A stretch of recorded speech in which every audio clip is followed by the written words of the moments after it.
Egg fried rice restaurant స్టైల్లో చేయాలి అనుకుంటే ఖచ్చితంగా ఈ వీడియో ఫాలో అవ్వండి. ఫస్ట్ ఒక పెద్ద కడాయి పెట్టండి. తర్వాత కింద మంట పెట్టండి.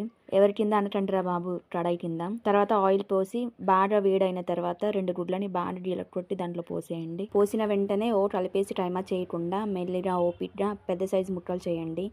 తర్వాత కొద్దిగా క్యారెట్ ముక్కలు అలాగే క్యాప్సికమ్ ముక్కలు వేసుకోండి. ఉంటే కొద్దిగా ఉల్లిగడ్డ ముక్కలు కూడా వేసుకోండి. బాగా కలిపిన తర్వాత గుడ్లకు తగ్గట్టుగా రైస్ని వేసుకోండి. వేసుకున్న అన్నంని బాగా కలిపి అన్నం కడాయి మీద నుండి డ్యాన్స్ వేస్తూ గెంతుతూ కనపడతాయి. ఆ టైంలో స్క్రీన్ మీద కనపడే మసాలాలు ఒకేసారి వేసుకోండి. నెక్స్ట్ కొద్దిగా సోయా సాస్, కొద్దిగా చిల్లీ సాస్ అలాగే కొద్దిగా వెనిగర్ వేసి 3 వేసి కలిపి ఫైనల్గా కొద్దిగా కొత్తిమీర వేసుకోండి. ఫైనల్గా నేను చెప్పేది ఏంటంటే మంట హై ఫ్లేమ్లోనే ఉండాలి. చేయడానికి కడాయి పెద్దదిగా ఉండాలి. ఇవి రెండో లేకపోతే మీరు ఎంతమందిని అడిగి చేసినా ఎన్ని వీడియోలు చూసి చేసినా రెస్టారెంట్ స్టైల్ టేస్ట్ రాదు.